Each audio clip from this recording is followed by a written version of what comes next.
All righty. Good morning, good evening, good afternoon, wherever you may be. And we are about to start our first class. This is the Old Testament Survey Advanced class.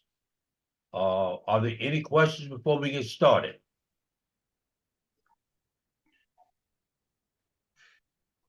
No question from my side, Pastor.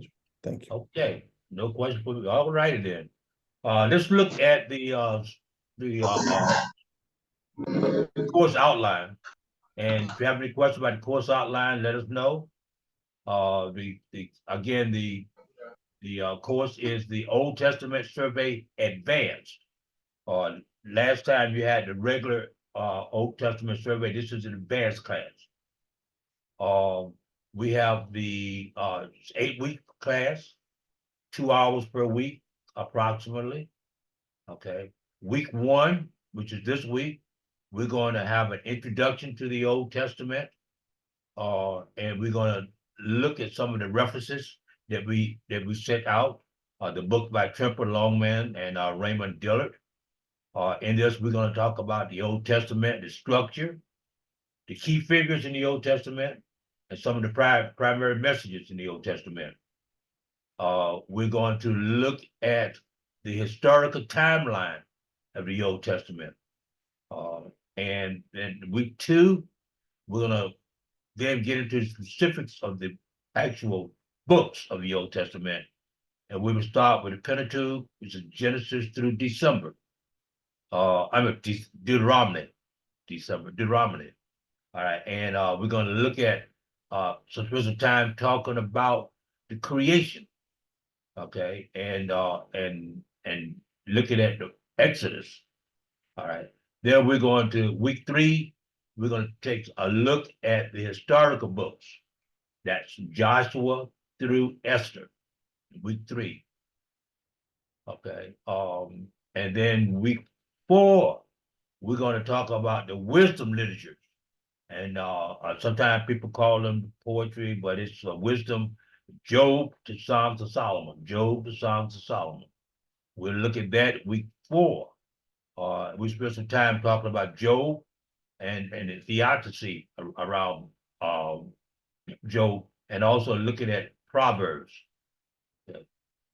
In week 5, we would talk about the major prophets, Isaiah through Daniel, the major prophets.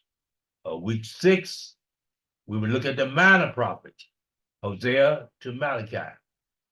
Okay, and we spent some time talking about Hosea and his symbolic marriage and what that means. And we would look at Amos and Malachi as relates to social justice that they thought was missing at that time. Week 7, we'll talk about the Old Testament theology and how it's written. And we'll talk a little bit about that. And week 8, then we will recap and get kind of have an overview of the Old Testament. Okay, and we have a couple of references that we have noted here. Okay, that we will look at.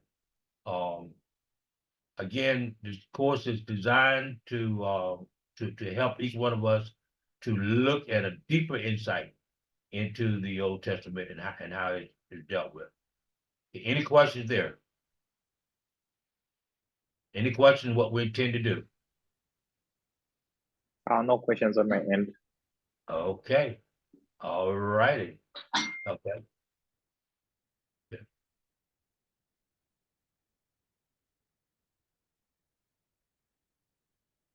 Okay. Let me close this here.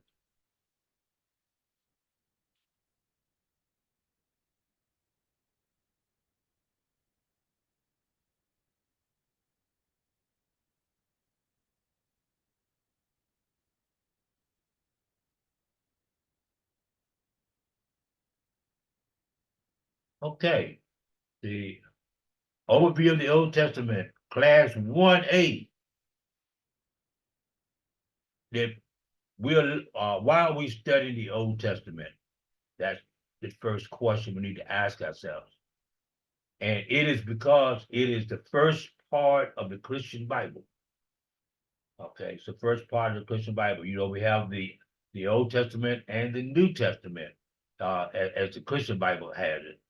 And we need to understand how to read the Old Testament and understand the significance of it in the Christian theology and in the Jewish roots. Okay? Now, let's make sure we remind ourselves that the old part of the Old Testament, or the first part in Genesis, actually is the background for 3 different religions. It's the background for Christianity, the background for Judaism, and it's the background for Islam. You know, we discussed that. Okay, so when we think about those other religions, we need to think about how they interrelate to Christianity, and where we agree and where we disagree. Okay, all right. Then we want to look at the historical context of the Old Testament. Okay, understanding the culture that exists then, and again his history of it, making sure that we can interpret it correctly. Sometimes we may interpret it incorrectly because we don't understand or taking consideration the context of the importance of the cultural differences that was then and what was now. Okay, let's see, Ajala, can you give Matthew Ajala, can you give me an example of a cultural or historical context that we need to take in consideration when we read the book of Genesis? Or the Old Testament, I'm sorry. Come again, Pastor Joe. Yeah, can you give me an example of a historical or cultural context that we need to take in consideration when we think of the Old Testament?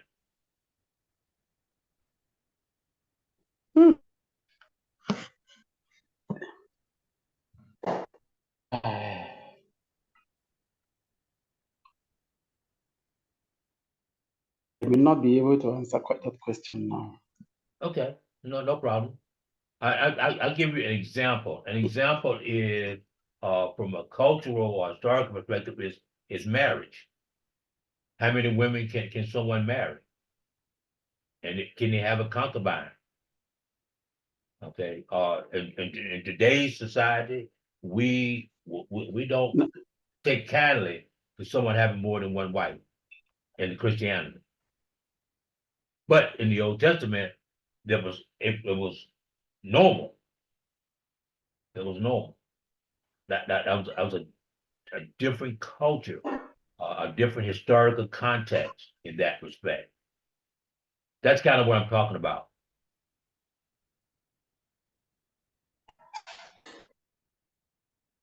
So we want to take those in consideration when we are studying the Old Testament, and make sure that we try to minimize the confusion that we might have because things are different than they are now.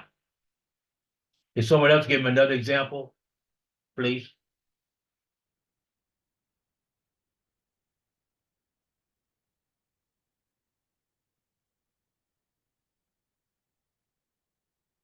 Can someone else give me another example?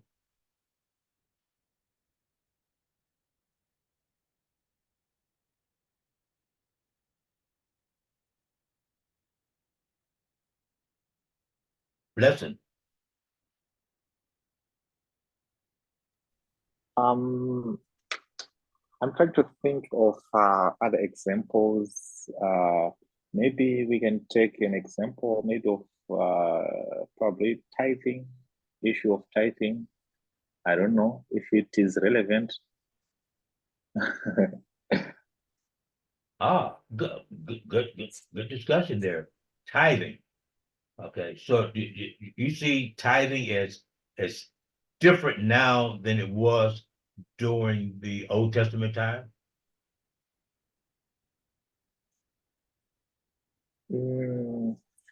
Nowadays, I think that yeah, because these days people have come up with different understandings of why, like the purpose of it, why people do it. So now people have got different levels of understanding of doing it. So it's sort of like maybe it has lost to some extent its essence than it was maybe practiced before.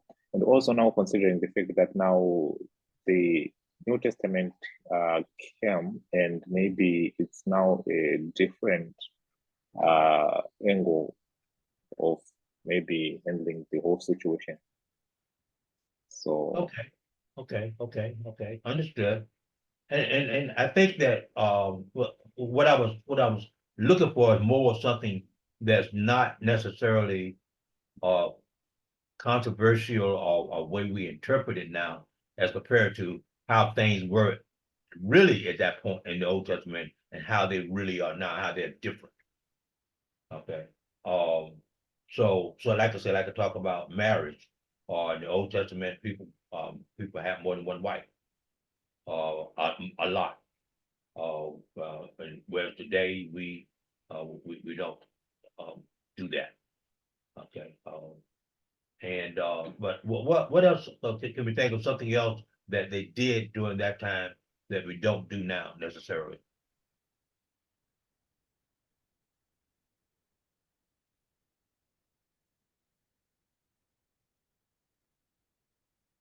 Trezor? Yes, Pastor Joe. How you call it? Eye for eye. How do you call it? You know, I'm trying to find the English word. You know, the law of Moses, when they say if somebody kill, you need to kill them, or if somebody. Oh, okay. Yeah, Yeah. eye for an eye, tooth for a tooth. Yes. Well, it's interesting that you mentioned that because I think that some people actually misinterpreted that. Okay. Okay. I think that in this particular case, that the eye for an eye was actually not meant necessarily literally, okay, as some people think it was. It was more of making sure that people were punished accordingly, but not overly. So that if you owe someone something, you should repay them what you owe them. But you're not expected to give your life necessarily. Okay. And that's why they had the cities of refuge, so that people could actually go somewhere and be safe while the elders work through this eye for an eye, tooth for a tooth kind of concept. But you're right that it is different now to some degree. All right. So what we want to make sure as we studying the book of I'm studying the Old Testament, that we understand that that things are a little different then than it is now. And but we're not talking about things that are spiritually different. We're talking about just how people live, culture wise. Okay. Now let's look at the um, structure of the Old Testament. I'm sorry. Yes. Bless. I wanted to ask about maybe about the observation of the holidays, like holidays, the days which they consider to be like holy. Um, yeah, like that was one of the practices which people used to do, like of observing holy days, holy like holy. Oh, okay. Good, Yes. good point. Good point. I think that if you know people who are still Jewish in their belief and follow up, the Jewish faith people generally follow those same holy days or holidays, however you want to call them. They generally do. They generally follow Passover, and the others as well. Now, we as Christians don't. And some people argue that we ought to. Okay, but certainly, the Jewish faith do follow those holidays for the most part.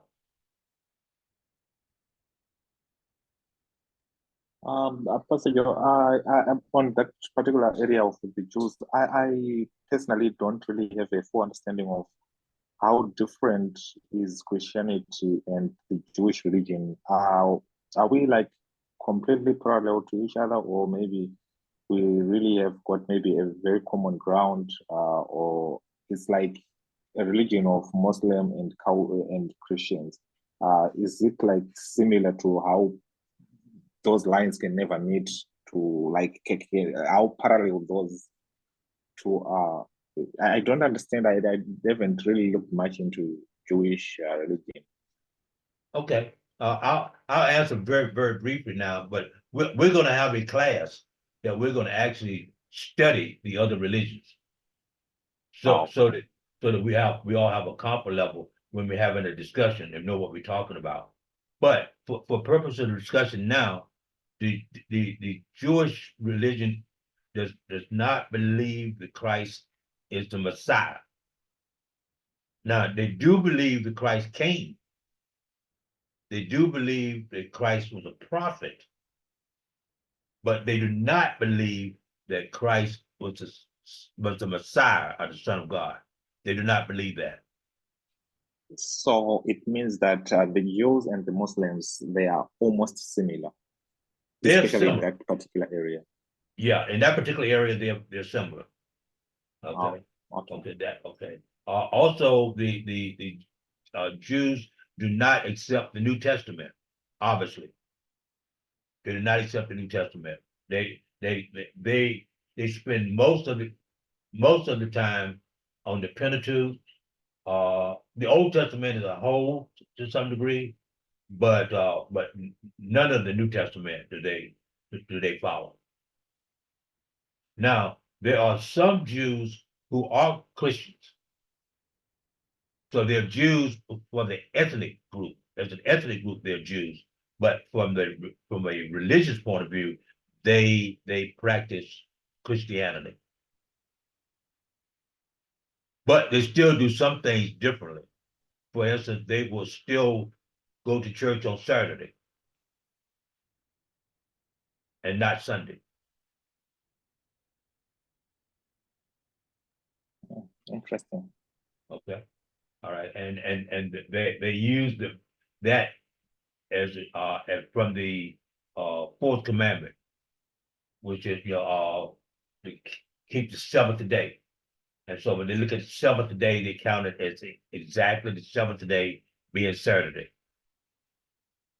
So therefore, they attend church on Saturday. But for the belief in Christ, they believe in Christ. And there's a mixture among those as well. But that's basically the difference. But again, we will have a class where we actually discuss the three major religions and what's similar and what's different. So that when we have a conversation with someone, you feel comfortable, at least knowing what you're talking about. Yeah. Thank you so much. Thank you. No problem. No problem. As always, you got any questions, talk to me. Let's talk about it. Okay. Okay, the structure of the Old Testament, the Hebrew Bible is divided up differently than the Christian Bible. And I think we mentioned this before, but maybe not as much detail. But the Christian Bible, as you know, we have the 39 books of the Old Testament. Okay. The Jewish Bible, for lack of a better term, is divided into three sections, three divisions. Okay. And those divisions we have there is the Torah, the Nevi'im, and the Ketuvim. The Torah is the first 5 books of the Bible. Sometimes we call it the Pentateuch. They're both one and the same. Okay, then you have the prophets, a Nevi'im. That's a second division of the Tanakh. Okay, and that consists of the books of Joshua, Judges, Samuel, Kings, which tells the history of the Jewish people after the time of Moses. It also includes Isaiah, Jeremiah, Ezekiel, and the 12 minor prophets. Okay. Any questions there? And then you have the writings. And the writings are those that are Psalms, Proverbs, Job, Songs of Solomon, Ruth, Lamentations, etc. Okay, and that's the writings. So if you look at the Hebrew Bible, it's divided into 3 sections, and they're not divided into the books like we normally see them. And the books like Kings and Chronicles are not 2 books, they're 1 book. They're not 2 books, they're 1 book. Okay, Samuel is 1 book, it's not 2 books. Okay, any questions there?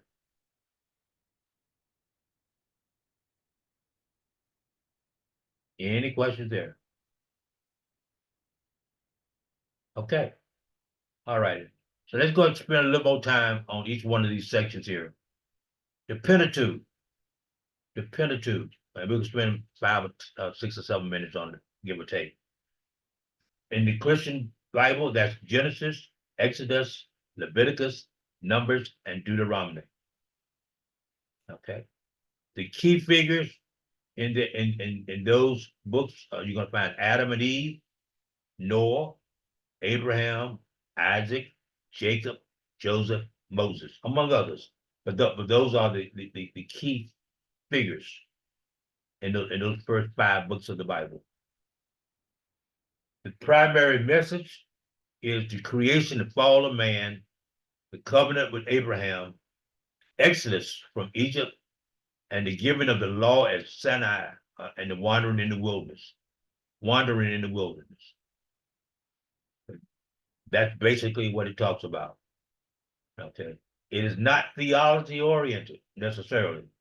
It's just who God, it talks about who God is and what man's relationship is to God.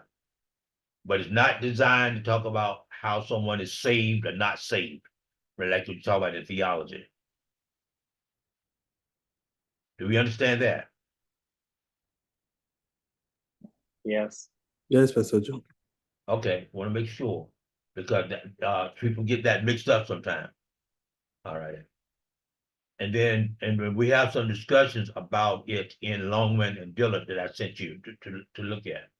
All right. And they talk about who wrote the books. Who wrote the books? Okay. And so we'll talk that for a minute. Usually when we talk about Genesis, Exodus, Leviticus, Numbers, and Deuteronomy, we usually attribute it to Moses. However, there is nothing in those books that says that Moses wrote them.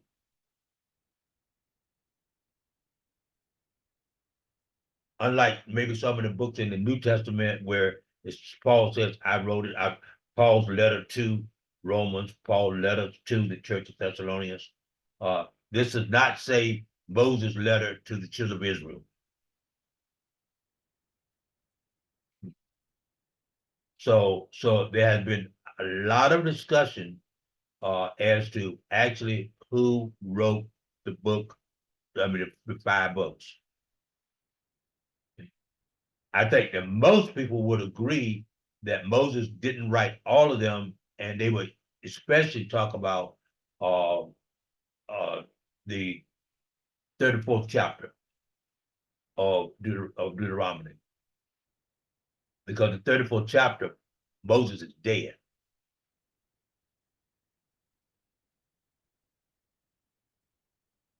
So Moses could not have written that. The others you could maybe have a debate about one way or the other, but the chapter 34, Moses did not write that, or could not have written that. So most people would attribute it to maybe Joshua. But there's a lot of discussion about who wrote it. Okay. Pastor, so what gave people that what convinced people to come up with being maybe to, to be convinced to get to think that it was Moses maybe who wrote Genesis, Leviticus, and like what made people to the extent to come to a consensus of thinking that it was Moses? I think it's the fact that the main character in Exodus, Leviticus, Numbers, and Deuteronomy were all Moses. Okay. Just like you said, well, the main character of Romans is Paul talking. So you kind of say, well, Paul probably wrote it, but someone else could have written it for Paul. Okay. But generally because it's his, and when we think in terms of the Ten Commandments, we call it Moses' law, Mosaic law. Okay, so we give Moses credit for that, even though he actually got it physically from God. Okay, but because Moses is the one who bought it and gave it to the children of Israel, he's often attributed to it because of that as well.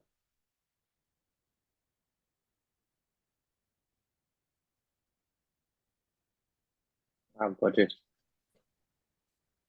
I'm sorry. Yeah, I got it now. Got it? Okay. All right. And then we need to make sure we, okay, again, this is an advanced class, so if you got a question, something you don't understand, feel confident. Feel confident. Okay. All right. All right. Now the other part of of Genesis, Exodus, Leviticus, Numbers, and Deuteronomy that I want to mention, which we're going to mention again next week, but I want to make sure you that I say it, is that if you look in the book of Genesis, there are two different stories of creation in Genesis. Genesis chapter 1, verses 1 through 3 says one thing, and Genesis chapter 2 says something a little different. Depends on how you translate it, how you interpret, how you translate it, how do you understand it. So there's some differences of opinion on that as well.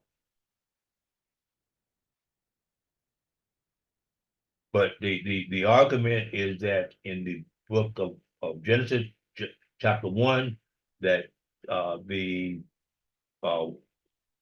world was created in 7 days, or actually 6 days, and 7 days God rested. And then in unit chapter 2, one could argue that it was created in 1 day, not 7, or not 6. And one could also argue that in chapter 1, that Adam was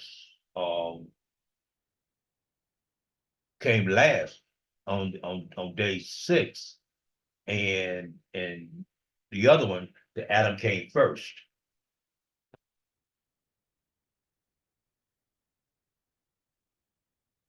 So you may want to over the coming week, kind of look at that and get an idea, so we can talk about it a little more next week when we talk about the Pentateuch in more detail.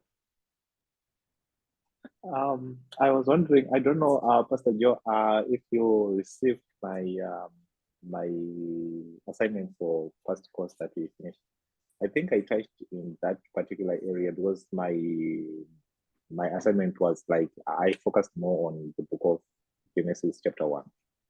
That's Okay, where I don't know if you because I sent it to you today. I don't know if you received it. I haven't But seen it yet. I haven't seen it yet, but I ah will definitely look at it. yeah, but I think there is like a huge volume of information which is right in between the lines that we can't really deduce because just reading it, I think you can see that there is so much information which is probably missing right there, in my opinion. So that's one of the things that made me to want to write about that chapter, the Genesis one. Okay, So good, yeah, maybe, good, yeah. good, good. Very good. And while we're here, just reminding everyone else that the papers are due. So please do those so that I can get them written, so we keep on going. I mean, get them read, so we keep on going. Okay. All right, now, that's a little bit about the Pentateuch, okay? The first 5 books of the Bible, and or the books of law, if you want to call it that, okay? And I think that, again, the Jewish faith takes that strongly in consideration, and we'll talk about it a little more later, as how they look at that. Okay. Then we have the historical books. Historical books. And the books covered here primarily are Joshua, Judges, Ruth, First and Second Samuel, First and Second Kings, First and Second Chronicles, Ezra, Nehemiah, and Esther. All of those are historical books, books of history. And when we look at the Longman book that I sent you to kind of glance at, you see that they're making a distinction even between the historical books in their writings. Okay. But again, this is after Moses. So you began with Joshua, and then Joshua's going conquering the land of Canaan, and then going through Judges, Ruth, and on through. Okay, with Ezra, Nehemiah being a part of the rebirth of the temple. Okay, and Esther. Now going back to what you said earlier, what you asked earlier, Blessing, the holy day, the celebration that was described in the book of Esther is still held today by the Jewish faith. They still celebrate that day today. Okay, Oh, so that's an example of something where it was in the Old Testament, it was celebrated then, and it's still celebrated today.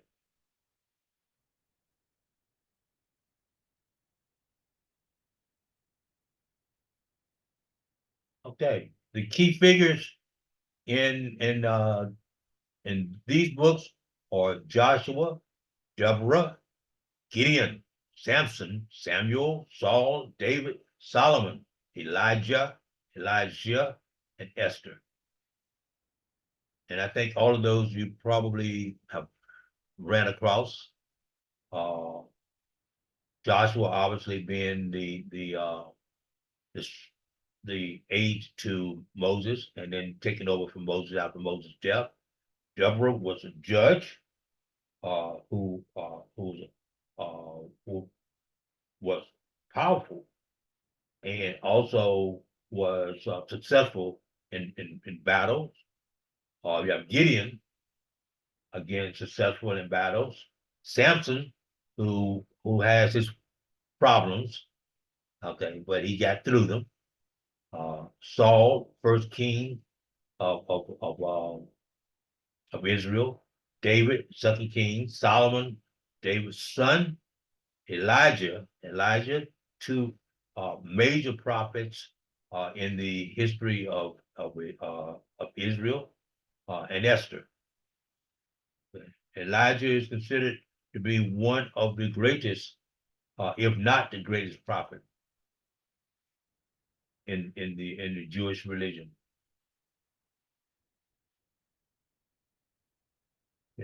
Sometimes I get Elijah and Elijah mixed up. I try to remember J comes before S. So that makes me remember who came first. Okay, any questions on any of those?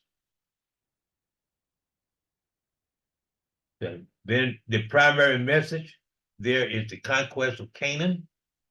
The era of the judges, again, that's Deborah, Samson's time, Gideon's time. The establishment and division of the monarchy. Monarchy being Saul, beginning with Saul. Okay. Pastor Joe. Yes. Yeah, when you passed through Samson, you said he had his problems. What was necessary problems that he himself created, or is it because he was a victim of God's purpose? Because there is a verse that says, because God wanted to revenge against those people that Samson went on to marry at. Okay. Or- Go ahead. No, I was saying that when you passed through the Samson, you said a man that had problems. Now my question is, what was really him having problems, or God working through him so that he can go through those things, so that God may achieve that which he wanted to achieve on the Philistines? Okay. Okay. That's a good question. That's a question that a lot of people debate. Not necessarily Samson, but anybody. Whether you talk about Samson or you talking about the Pharaoh in Egypt, okay, whomever you're talking about, the question is whether or not the person has the ability to make their own decision and choose their own path, or is God choosing it for them? I would argue that the person is choosing their own behavior, their own path, and God may use that as a way of doing what he wants to accomplish, but that the person himself had the opportunity to go a different direction than they did. That would be my argument. So that being the case, I would say that yes, Samson had a choice. He made the wrong choice. Now God still used him to accomplish a task, but God could have gotten that same task accomplished a different way if Samson had not chosen the path he took. No, I hear you, even though I am not necessarily convinced, because I believe God as the supreme. When Samson finds that lady in that country, then the Lord writes in verse number 4 that is because he sought to avenge those people. I thought maybe that was the line that maybe the Lord has wanted Samson to go through, so that he can avenge those people, because he had to fight them all throughout until the last time when his eyes were plucked out, killing almost every huge number of. That was the line that God wanted to. But in any case, I understand the approach that our orientation, we believe that you should always take the right, do the right thing, even though you are a victim of God. But a victim of God's purpose, because I thought the purpose of there was that he should go and do that in order for God to avenge those Philistines through him. Or is there any other better way that the Lord could have used to avenge those people? Well, I don't know. what Let me not was derail you God from the. avenging? What was God avenging? What was God avenging? What was he avenging? My network keeps on freezing. No, that's right. Let me ask you, let me try again. What was God avenging?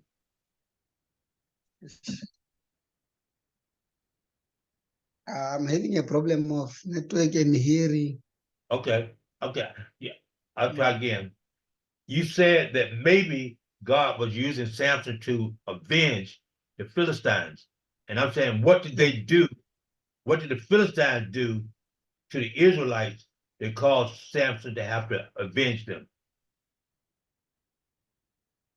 I think maybe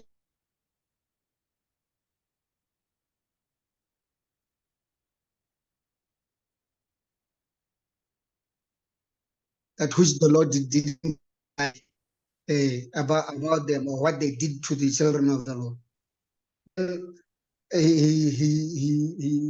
He made Samson to come up to go and be the person that he can avenge or he can do some against the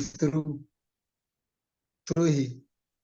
Okay, I understand what I understand what you're saying.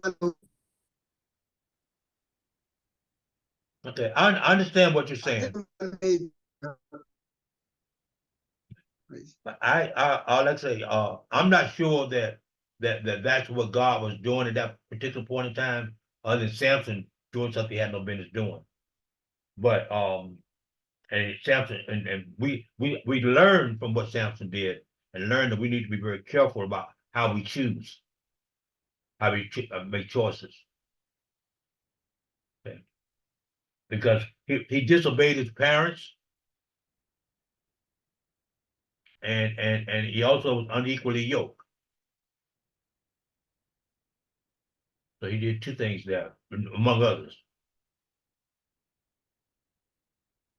Okay. And I think we write a lawsuit there. Hopefully you come back and we can continue discussion where we need to. Yes, Pastor Joe. I would like also to comment on this discussion that is going on Samson's part. Okay. Yeah. So when I read Judges 14, verse 6. So 14:6. Yeah. So it say, okay, even let me just read from verse 4, 4 to 6, Judges 14, 4 to 6. So, okay, I think to read it in the context, allow me just to read it from verse 1 so that Go ahead. the context. Yeah. It said that, and Samson went down to Timnah and saw a woman in Timnah of a daughter of a Philistine. And he came up and told his father and his mother and said, I have seen a woman in Timnah of a daughter of a Philistine. Now, therefore, get her for me to wife.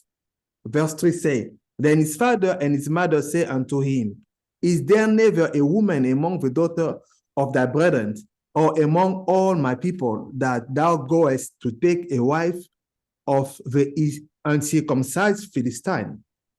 And Samson said unto his father, get her for me, for she pleaseth me well.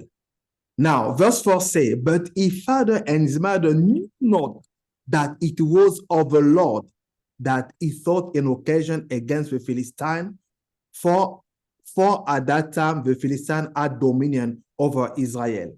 So here it is to answer, I think, the question, Pastor. I cannot record it exactly, but it is to answer the purpose of, I think, why God wanted to use Samson.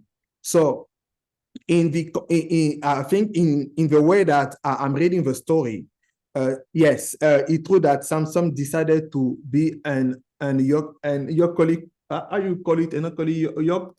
Yeah, unequally yoked. Yes. Yes, and unequally yoked. Okay. Yeah, it's true that he decided to be unequally yoked.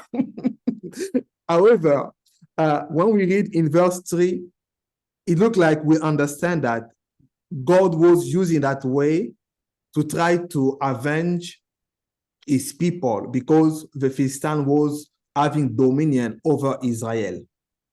And so this is, at least in this level, we saw that whatsoever, in my understanding, in this level, we saw that whatsoever, it's true that Samson decided to marry somebody who wasn't of the same faith with him, but it was in the will of God. And here he was trying to do things, if I would say, like legally. However, when we move in Judges 16, now what he did here was against the will of God. Genesis 16 verse 1 say, then went Samson to Gaza and saw there an harlot, and went in unto her. And this harlot was Delilah. So it was now this harlot that has make for him to confess the secret that he had, and we know the rest of the story. So just as Pastor Joe was talking about the choice that sometimes we make. So here Samson make a mistake, though at the end when he was in distress, he asked God to give him strength so that he can avenge his enemy. So God just did it because he wanted to do the thing in this way, but probably God, as Pastor Joe said, he had a better plan. He could have do it even maybe better. But here, Samson found himself in the situation, in this context of Judges 16. Here he was sinning because he was with an harlot. Earlier in 14, he wanted to get married with a stranger, but it was in the will of God. But in 16, now he was with the harlot, and we know what the harlot was. And because of that harlot, he opened his heart, he shared the secret, and we know what happened to him. So that was just the comment I wanted to make on the discussion. Thank you, Pastor Joe. Okay, good. Now, remember now, those are the same people. 14, 16 is the same woman. Seriously? Yes.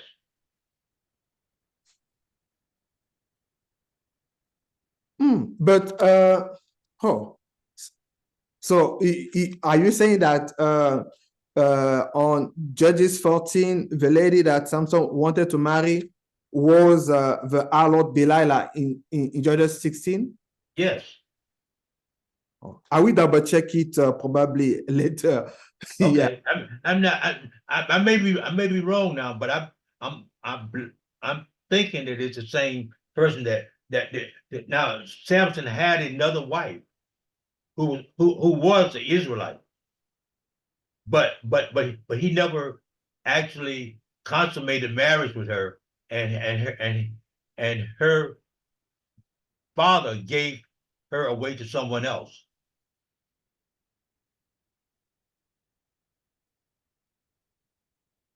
Yeah, I remember. Yeah, I think he was 15. Right. Okay. But anyway, so when you get a chance, look at it. We'll talk about it some more.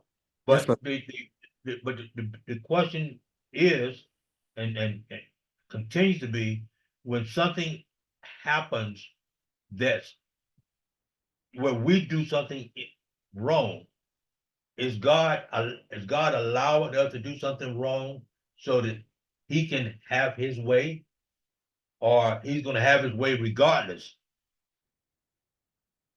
And I take the position that God's going to have His way. It may not be what we understand or the way we understand, but His way will always work. But a good point, good question, and hope that Tashella comes back on again and we can continue that. Okay. All righty. Good. All righty. Okay, so we have the story of Samson, Samuel, we know about with Saul and David, Solomon, Elijah, Esther.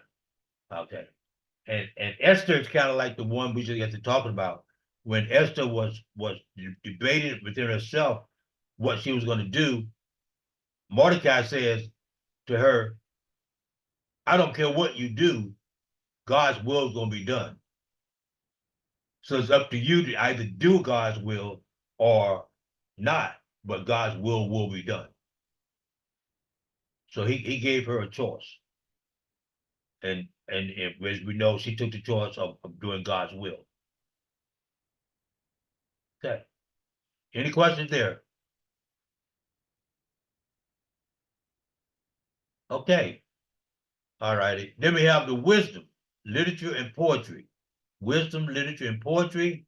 That's Job, Psalms, Proverbs, Ecclesiastics, and Songs of Solomon. Okay. The primary message there is the nature of wisdom, the problem of suffering, the worship of God, and the search for meaning of life. And we find that, in especially Ecclesiastes when it talks about the meaning of life. And Ecclesiastes, Solomon talks about the fact that it's like the fleeting wind, okay, and etc. when it comes to life, okay. And then in Longman and Dillard, they talk about the poetry and how poetry was so important to the children of Israel. And even with things like Psalms, where they've been written in such a way that they could actually add music to them. Okay. Any questions there?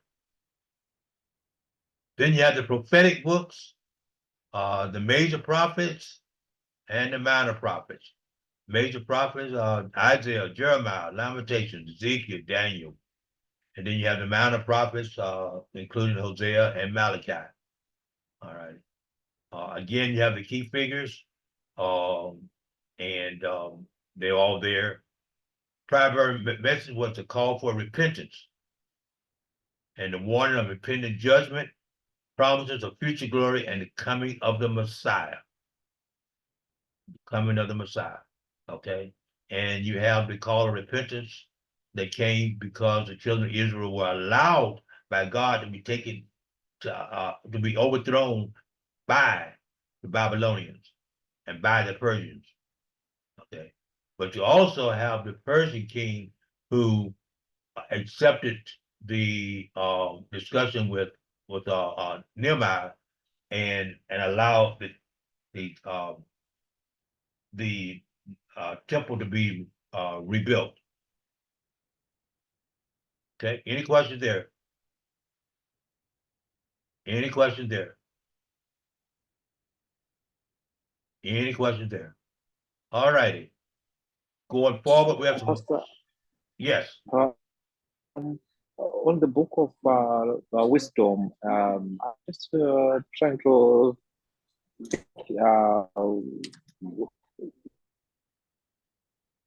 it's more of his way of life and how he handled this difficult time that he encountered in his life.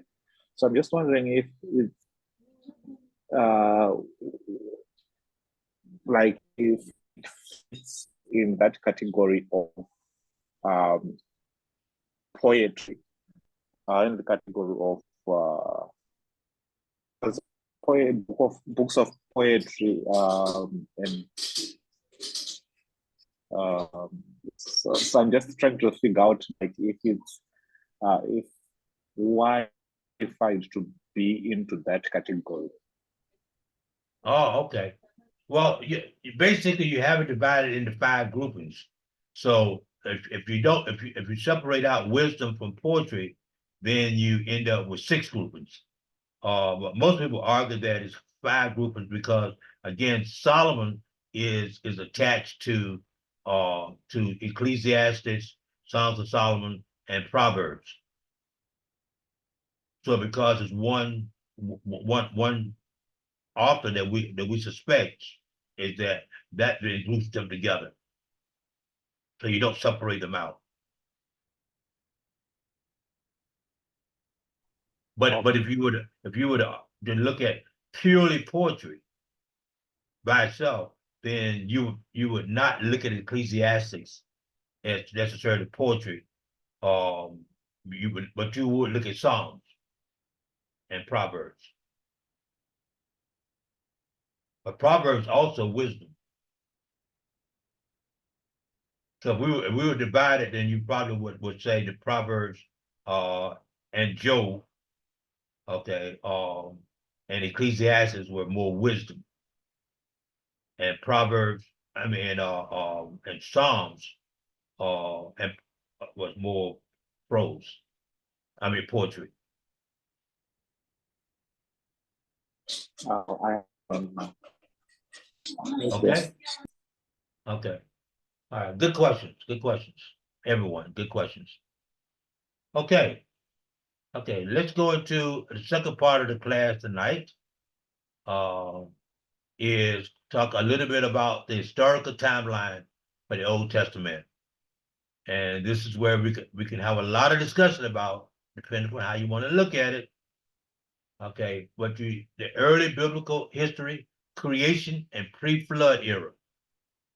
That's Genesis 1 to 11. Genesis 1, chapter 1, chapter 11, you have the creation, Adam and Eve, Cain and Abel, Noah, and the flood. Okay. And then this is where there's discussion about when was creation. Some people would argue that there was a extended time between Adam and Eve and Noah. That even though the Bible kind of gives us like one or two people, that there was significantly more. Some people argue that Noah was a significant number of people after Noah before. Noah was like the second creation. Noah was like the second creation, not the first creation. That's a discussion for another day, or whenever you want to have it.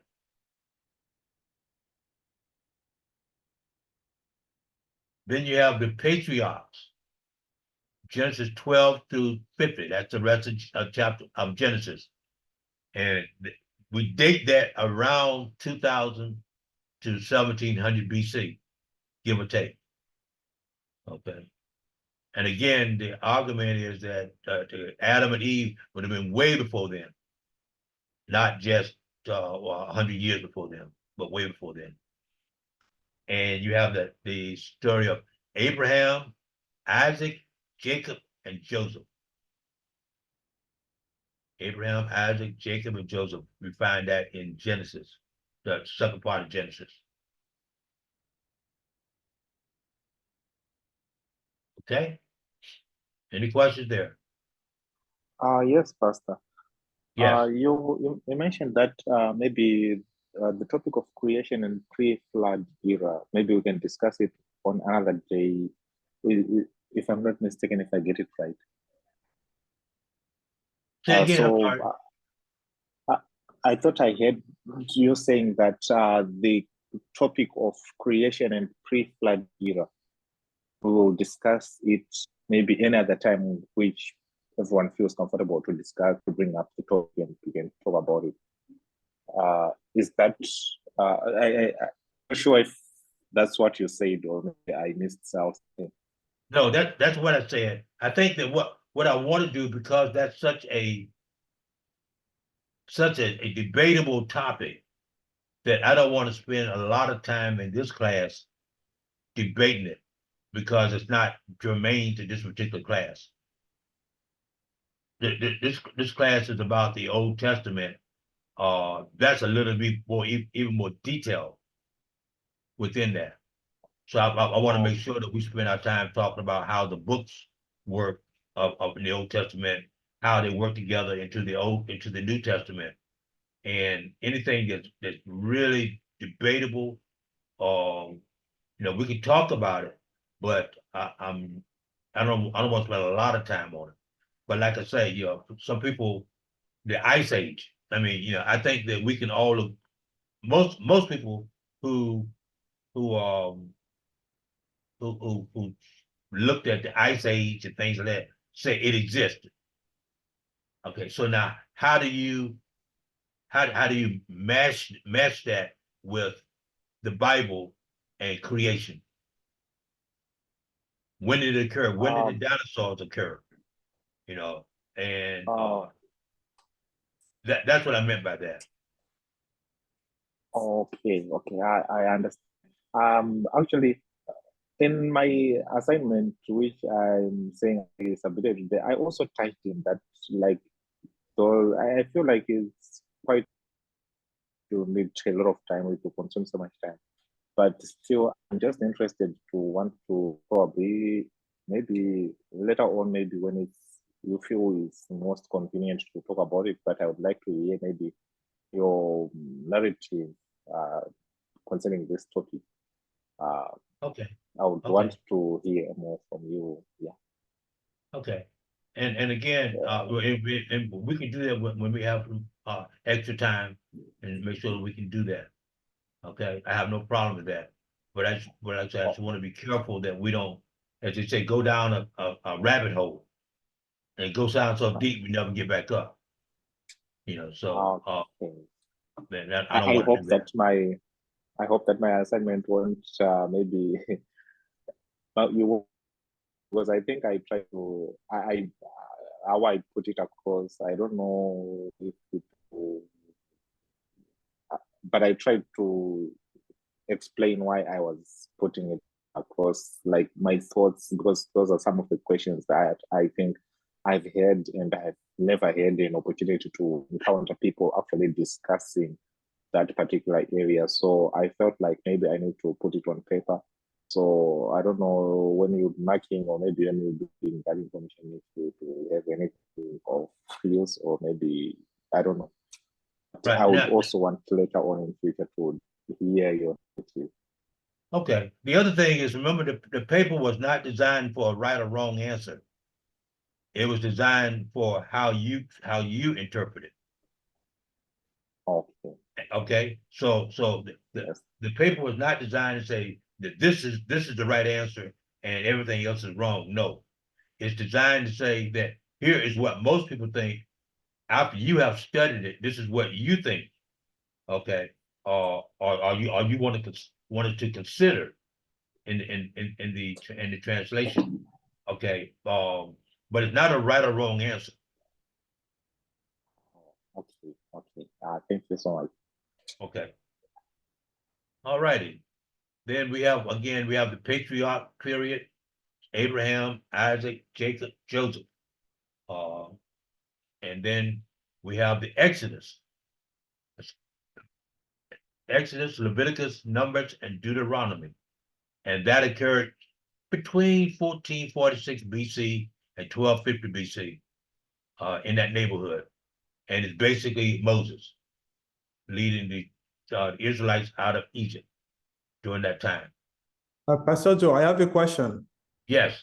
On the patriarch, you have also mentioned, or Joseph was included among the patriarch. I would like to know, why is he included among the patriarch? And knowing that, I think with the order of all the Jacob children, I think he was before the last one. So then how come they put Joseph among the patriarch, knowing, okay, Isaac was the firstborn. Okay, not really firstborn. Okay, but yeah, Jacob and all these things. Yeah, just in a word, I would like to know why Joseph is mentioned or included among the patriarch. That was my question. Thank you. Okay. All 12 tribes of Israel came from whom? I would say Jacob. Right. Okay. Right. Okay. Came from Jacob. Okay. But Joseph had two sons who received a blessing. Okay. So that's why he's included there, and also because his story is in Genesis. The story of Israel cannot be told without Joseph. Their travels to Egypt is a result of Joseph.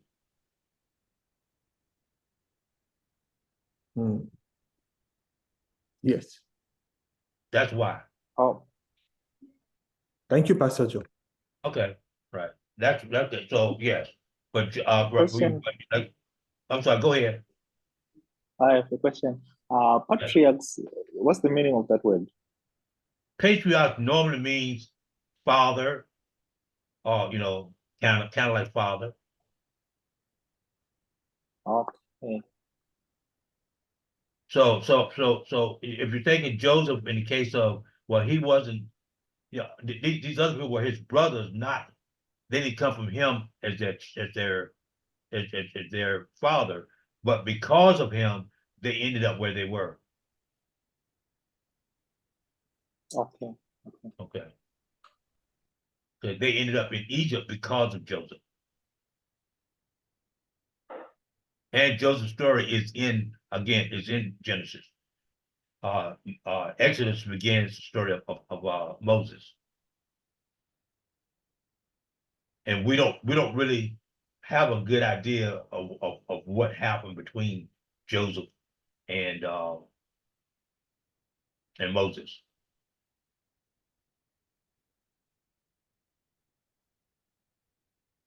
Yeah, What? with detail. We don't have the details. Yes.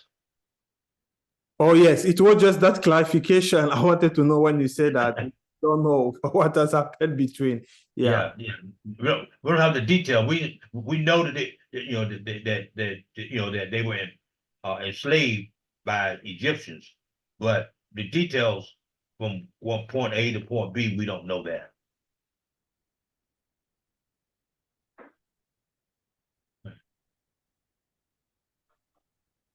Okay. Excuse Then me. we have yes. Yeah.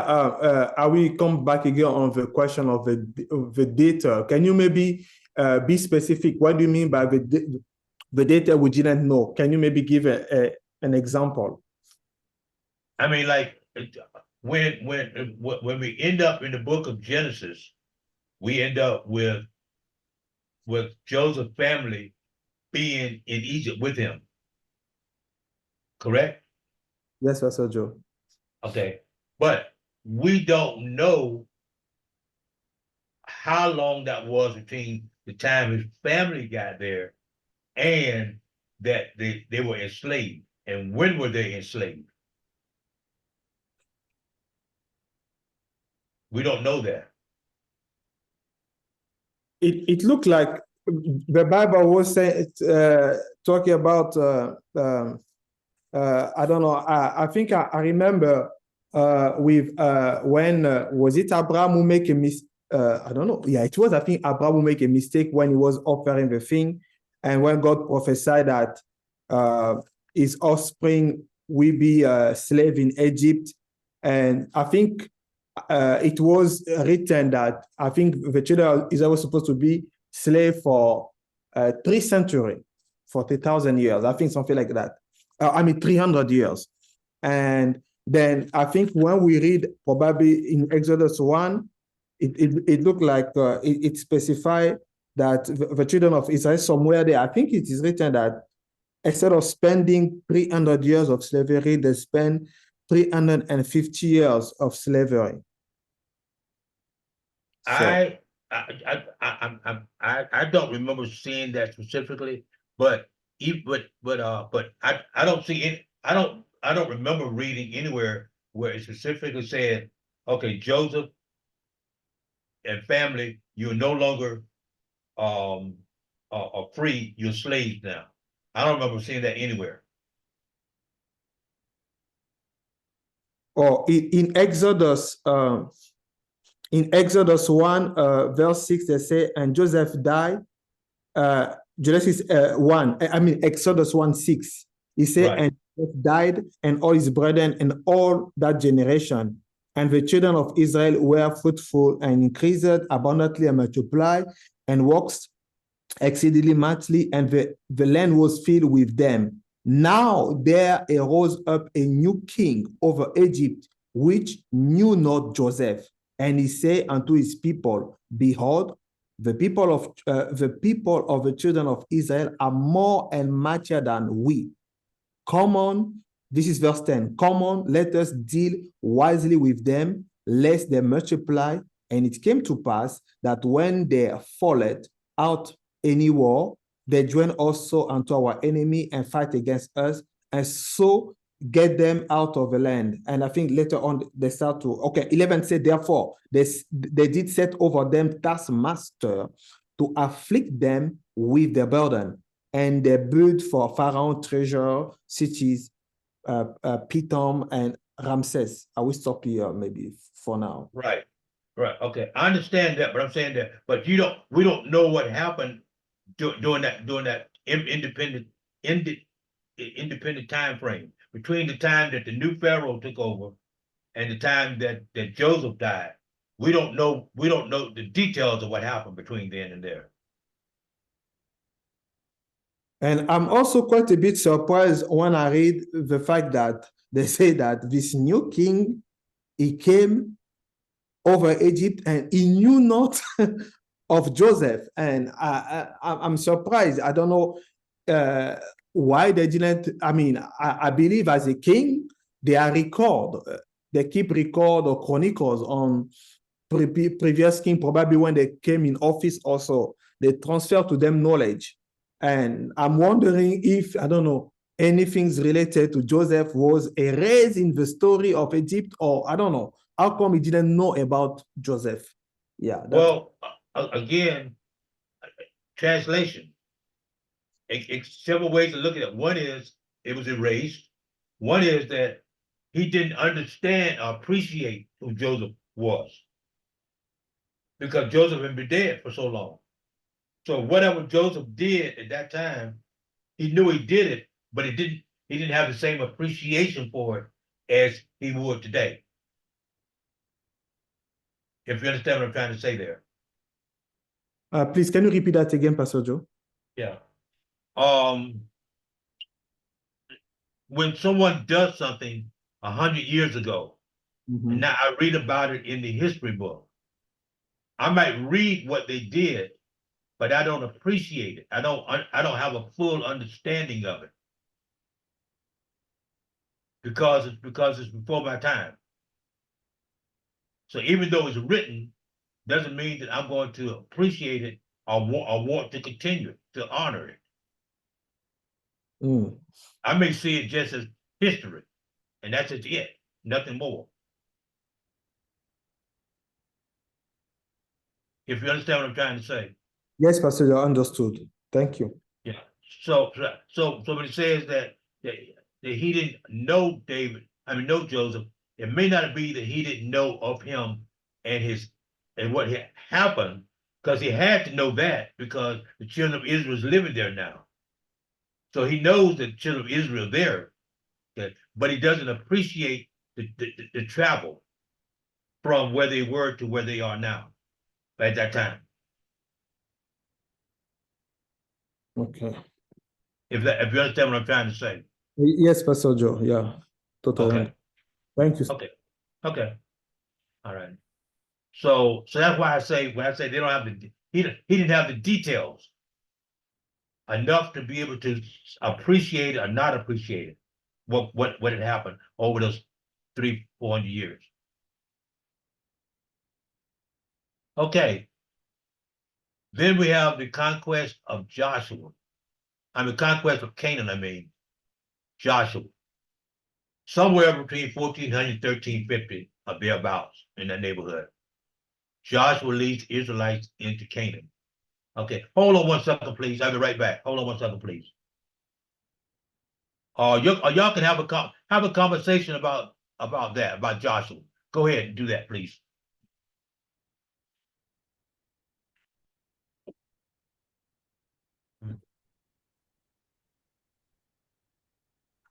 Joshua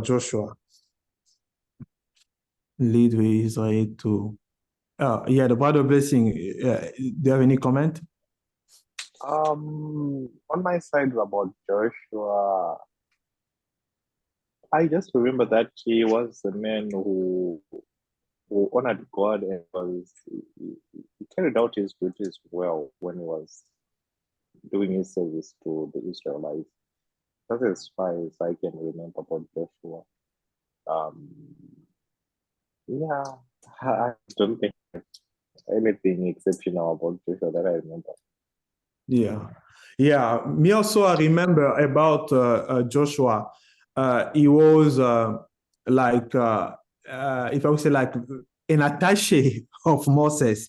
He was very closer to Moses, and I think and the scripture also emphasized that when Moses used to left, I think the temple, wherever the temple of Phoenicia, wherever was where they were keeping the ark, and Joshua was still remaining there. So yeah, that is about him. And the last thing I will say that he was the one at the end who replaced Moses after his death. That God chose to replace Moses. Yeah. Yeah, you're certainly right. The thing we do know about Joshua is that Joshua was mentored by Moses, and God chose Joshua. God chose Joshua. So we need to remember that. Okay. And that's important to know. Okay. Then we have the era of the judges. And that's Judges and Ruth. Judges and Ruth. And the judges we talked about again, Deborah, Gideon, Samson. Okay. And of course, Deborah went to war because she was forced to, not because she wanted to. Okay. But she did and she won. Okay, then we have the United Monarchy, again, King Saul, King David, okay, and then King Solomon and the First Temple.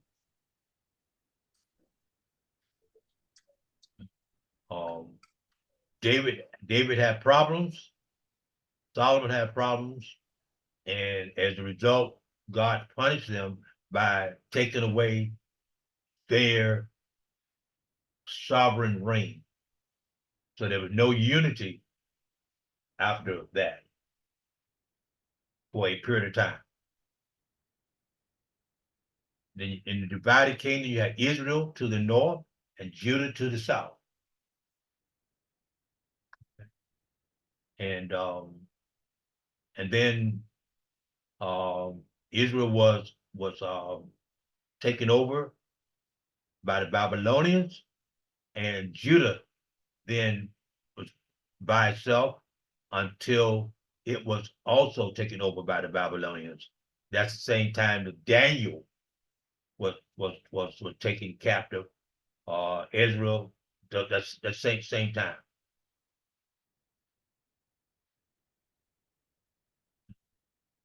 And then we have exile. That's when they were in exile in Babylon. Okay.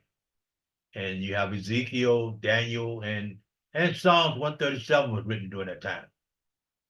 We think. Okay. And then we have the return from exile and the second temple. And that's Nehemiah time. Okay. Okay. Any questions there?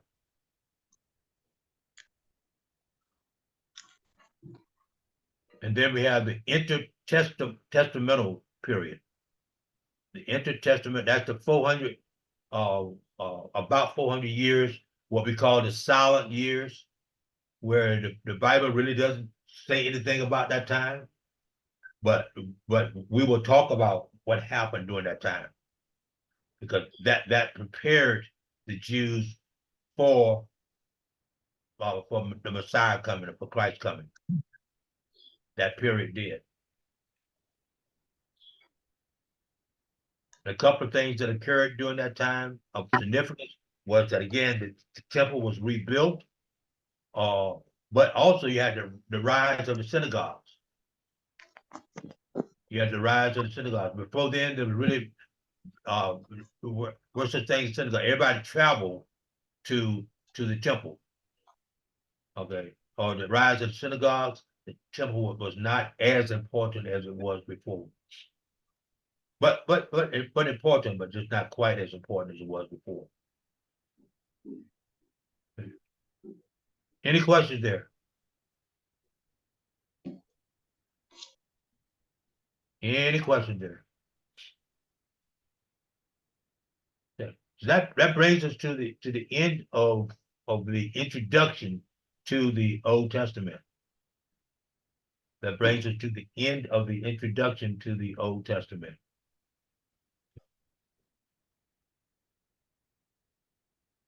Any questions? Oh, just Pastor Joe. Yes. My question is when we go through that part where we had the judges and can you go back a bit in Go back to where? I'm sorry. on the screen? Just go. Yeah, just stop there. Stop here. Okay. Yeah, where we have the period of judges. Okay. The Is period of it- judges. Okay. Yeah. Is it that when we're going to discuss it? Again, this is just an introduction. When you're going to discuss it, are we going to include even those seven apostases? We will. Tonight is just an overview of the Old Testament. We're starting next week. We're gonna go through the books, individual books, and maybe not all of them, but we will spend more time on individual books. Right. Okay. No problem. So That's- let me see if I can help you a minute here. See if I can find it here. Let's see something here.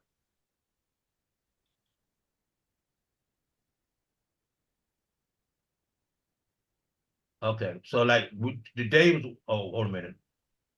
Can you see the screen? Yes. Okay, it should say course introduction to the Old Testament, week 1. No, it's still the previous one. So maybe Oh, you okay. stop Let me sharing. stop it. Yeah. Let me stop it and do this again here.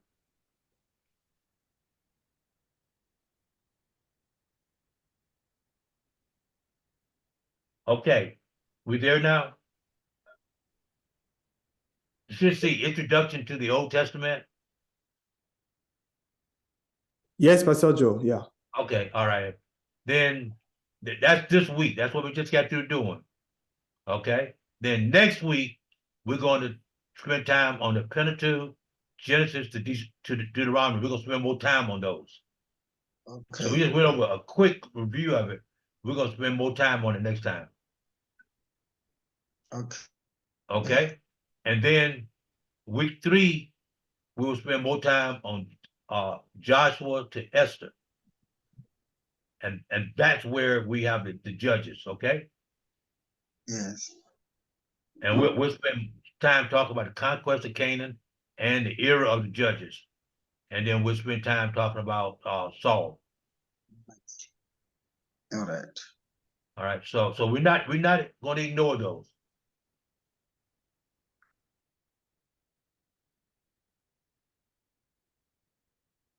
Questions? Myself, I have one. I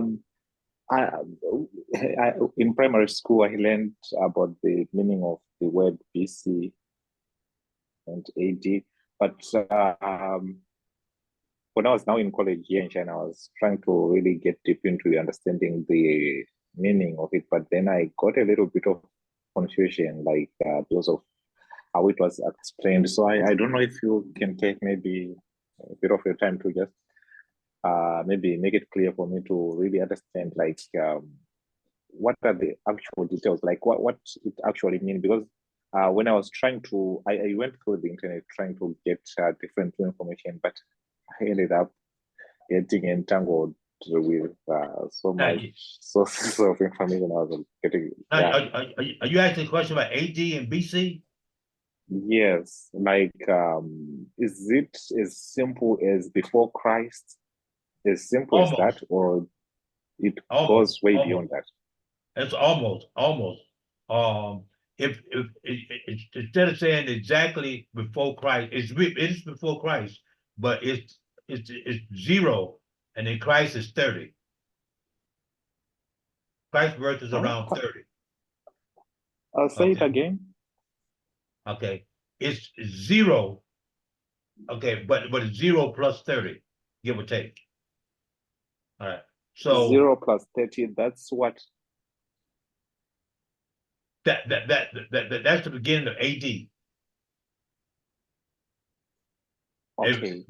We say after death and before Christ, people don't use those terms anymore. They use BCE. Okay, but the same thing. Nothing. It's just the same.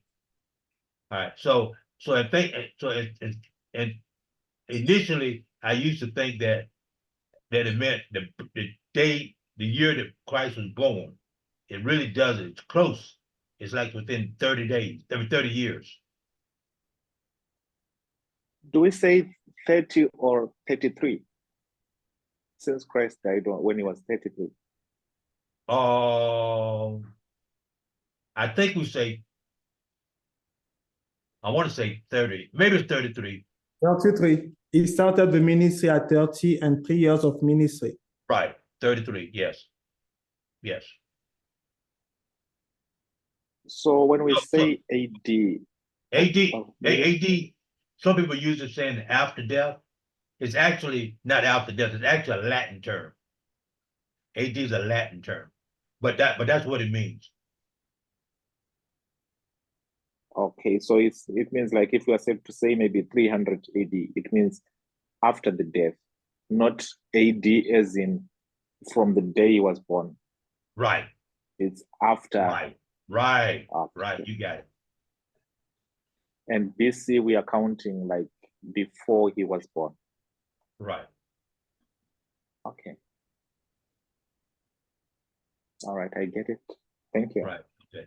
And again, you're counting up now, and BC you were counting down. So you started 2000, 1900, 1800, 1700 down to 100. And then you start again with 100 and keep going up. Is this AD the same thing that everyone in the whole world like refers to? For example, let's say maybe a Muslim person. Do they use that term, the AD and BC? Yeah, almost everybody uses that. They recognize it. Yeah, I don't know any country that does not use that term or something like it. The only country that I know of, and they still use AD and BC, is Ethiopia. They don't use it. They have a different calendar than everyone else. But everyone else, I think, uses the same, basically. Yes, Pastor Joe. Even us in French, yeah, because those terms, they are used mostly in history. So even I remember whatever might be the story we were reading in the history class, so they will refer if the story occurred after Christ or before Christ. So when it's before Christ, so yeah, I'm just trying to translate it literally like in French. So in French, we have a two term. It is before Christ, after Christ. So before Christ, it is anything that happened before he was born. So yeah, back, anytime in the history. For example, let me give an example. What happened in Egypt, the slavery and stuff. So when we talk about it in the French, we say before Christ. So now, if we talk about anything that happened, any story that happened after, like for instance, in the New Testament, anything that we can refer after the time that, if I would say he was born and stuff, we say, yeah, after Christ. And again, I think in the history, what I have learned, because the time, the duration, I mean, Christ was like the reference. So Christ was used like the reference to set now the time that I think we are using in time today. So whether the calendar, yeah, Christ is he was like the reference. They started from, yeah, the time he was born until today that we are here. So it is just a continuity since, I think that's what I understood in whether, I don't know which level in school I was when they were explaining us these things about AD in English and and BC in English. Yeah. Right. And You're right. one last question. One last question, Pastor, is what about what's the term used for that period when Jesus was born, from when he was maybe newborn baby to 33? Because we are talking about the BC and AD. What about I'm glad you, that's BC. That, you remember I said earlier that includes 30 years? Okay. yeah. So it wasn't exact 0, it was 0 plus 30, kind of a deal. So it's only two, it's only BC and AD. It's not a third. That 30-year period is a part of BC. So, okay, if I'm putting in summary, BC is, we add those 33. Yes, that's a part of BC. But AD, we don't add the 33. Right. AD is after death of Christ. Okay. And when it says before Christ, we kind of use that term loosely, but it's actually before the death of Christ in reality. Okay. Yeah, so it means we can even say BC, even though he was still alive, we can still say before Right. Christ that he was. Because it's really not BC. It's a Latin term. We use that, and I forgot the exact Latin term. I took Latin in school, but I forgot what it was. Okay. But it's a Latin term. But we just loosely translated to BC and AD. But that's not the real term. I understand now. Yeah. I understand now. Yeah, the real term is a Latin term. And I forgot what it's called in Latin. Okay. Anything else that we need to discuss?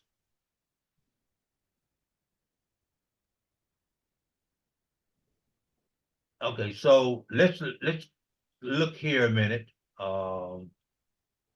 And let's go back here and share screen again. And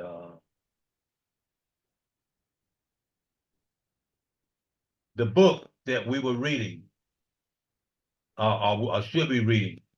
Okay, let's make sure that Loman wrote it. Let's make sure that we kind of glance at this a little bit between now and next week.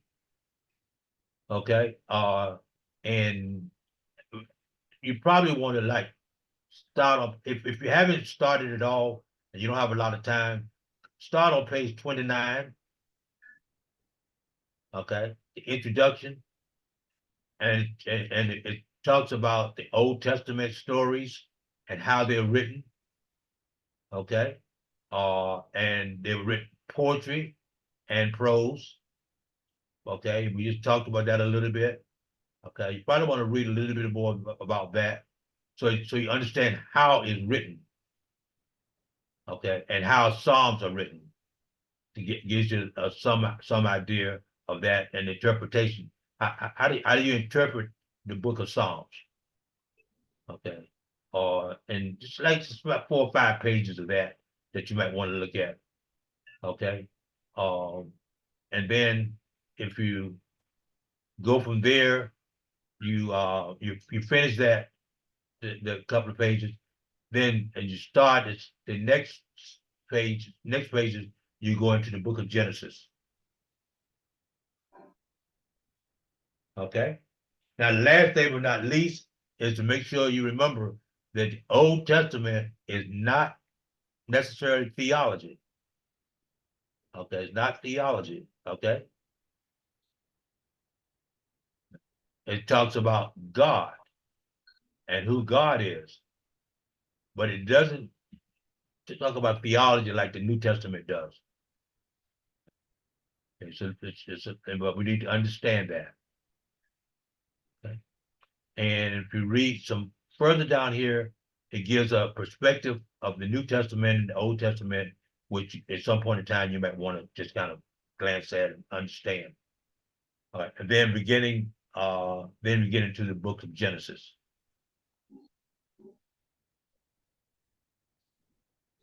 Okay. Any questions? Any questions?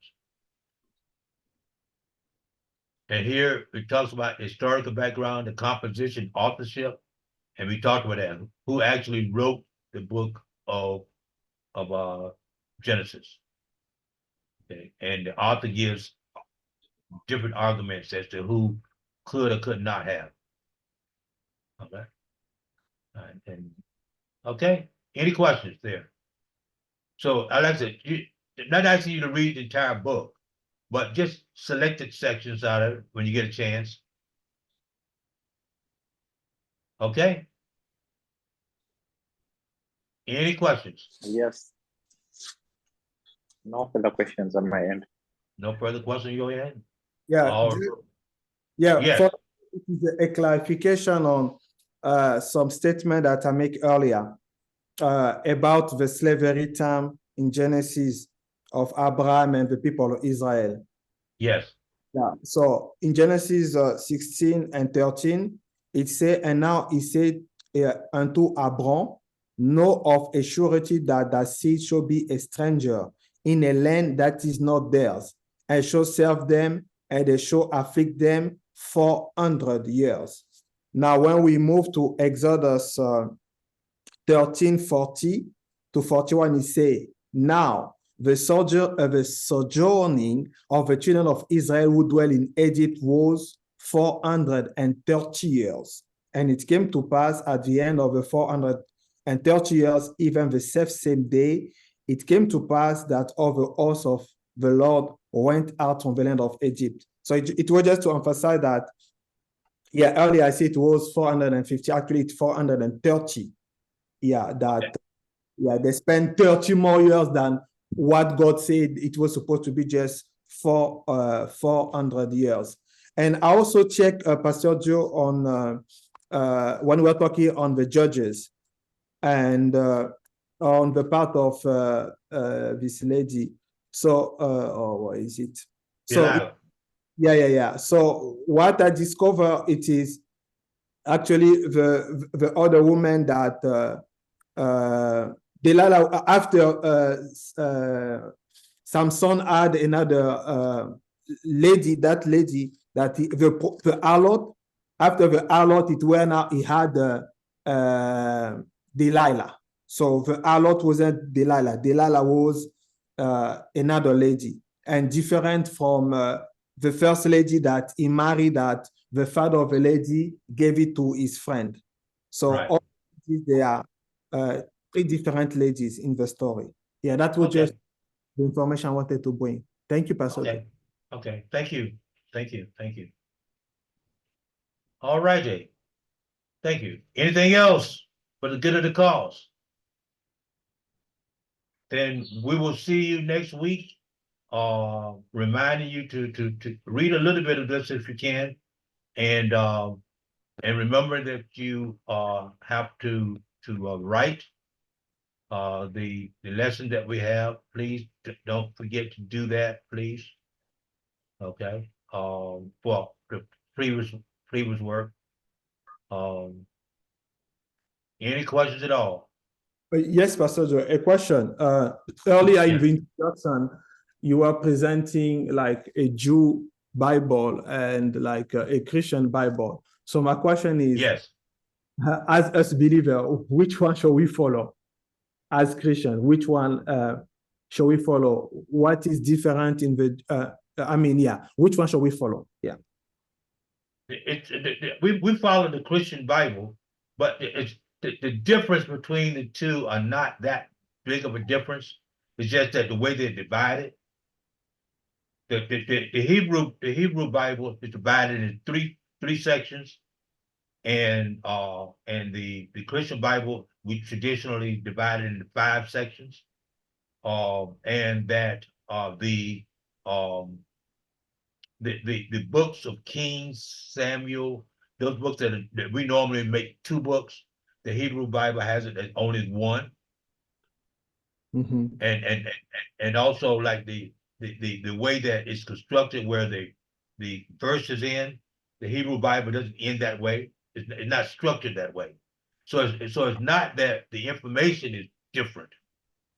It's that the way it's structured is different. Okay. Thank you, Pastor Joe, for the clarification. Okay, okay. All righty. Anything else? All righty.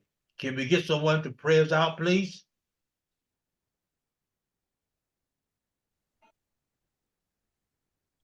All right, let us pray.